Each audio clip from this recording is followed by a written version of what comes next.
it's Dallin from PlexTrac, and welcome into Byte Sized News from November 1st through 7th, 2020. I know it's been a big week for news here with the US presidential election, and there's a lot we still don't know about the actual outcome of that, but here are 5 of the most important cybersecurity news stories from the week that you need to know about. Our first story from the week, one from InfoSecurity magazine, directly relates to this week's election. California has voted to toughen their state's privacy laws, which further enhances consumers' rights over how their personal data is used by organizations. Proposition 24 was passed by 56% of the vote on a night when Americans also went to the polls to elect their new president. This proposition will usher in the California Privacy Rights Act, or CPRA, which is designed to close off loopholes that existed in California's Consumer Privacy Act, or CCPA, which came into force at the start of this year. The main changes from this bill include the following: tripling the fines for violations involving info on those under the age of 16, new rights for consumers to tell businesses not to use certain categories of information like health, finances, race, or more, and finally, making it clearer that do not sell orders include data shared between companies. The CPRA also created the California Privacy Protection Agency, a new enforcement body tasked with imposing fines for corporate negligence resulting in theft of customers' data like emails and passwords. You can learn more about the story by clicking the first link below.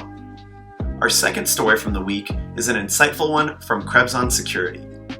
This article focuses on ransomware and the idea of paying to have stolen data deleted. It's really hard as a professional to trust an attacker's word on deleting the data that they stole from you for money. This gut feeling is backed up by new data that shows that those who pay up for data deletion may see some or all of that data published anyway.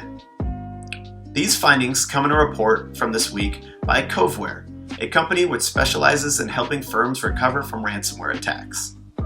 Coveware says that nearly half of all ransomware cases they deal with now include the threat to release exfiltrated data. Coveware states that it has ample evidence of victims seeing some or all of their stolen data published after paying to have it deleted.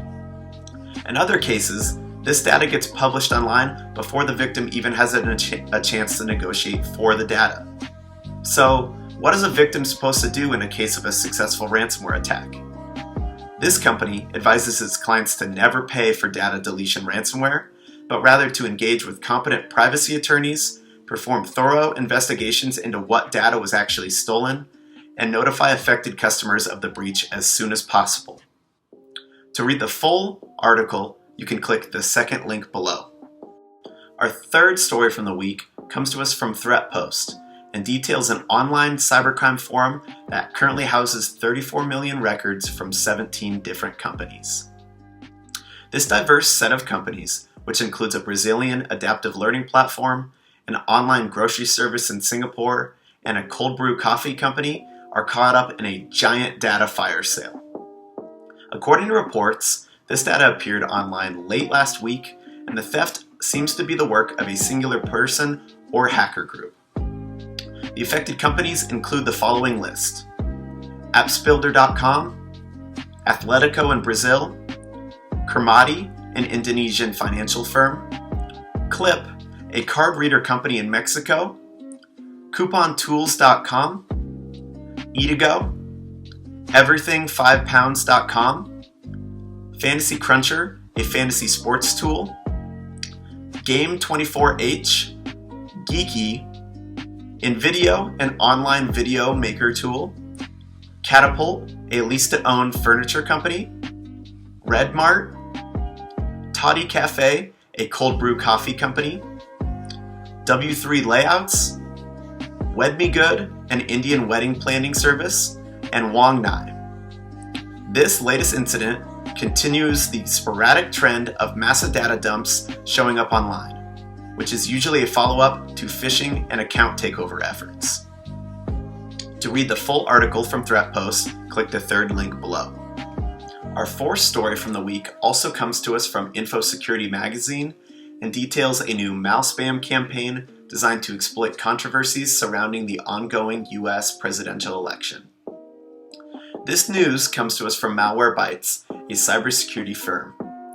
Their research and development team says that this campaign delivers malicious attachments by exploiting the doubts about the legitimacy of the election process.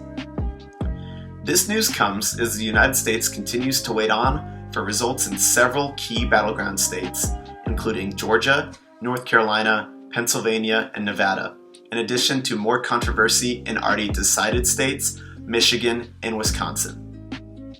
I'm sure all of you know all about the tensions going on in our country right now, so I won't detail those too much. However, I will share that these threat actors pounced on the opportunity to exploit these tensions with the development of this new Malspam campaign. Threat actors sent emails containing a zip file named electioninterference.zip. This is an Excel spreadsheet designed to appear as a DocuSign file, and users are then tricked into allowing macros to decrypt this document.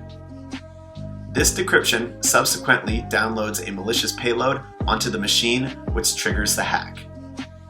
Once executed, the Qbot Trojan can steal and exfiltrate data from its victims and grab emails that will be used as a part of a later Malspam campaign. To learn more about this campaign, you can click the fourth link below. Our last story from the week comes to us from Cyberscoop and details a $100 million botnet scheme that earned a Russian man 8 years in prison. A U.S. judge sentenced a Russian nationalist to 8 years in prison earlier this week for his role in stealing personal and financial information via botnet conspiracy aimed to generate mass amounts of money. Prosecutors announced the sentence for Alexander Bravko on Monday. Bravko pled guilty to conspiracy to commit bank and wire fraud back in February. According to the U.S. Department of Justice, from 2007 to 2019, Bravko collaborated with other cybercriminals that turned data troves harvested by botnets into cash. Bravko's specific role was to write software scripts to go through botnet logs and conduct data searches to extract highly sensitive personal information and online banking credentials. In addition to this, he also scouted out the value of compromised accounts to determine whether they'd be worth using to conduct fraud. Overall, Bravko possessed and trafficked more than 200,000 unauthorized access devices. This term is used to describe credit cards, mobile identification numbers, and other means to transfer funds.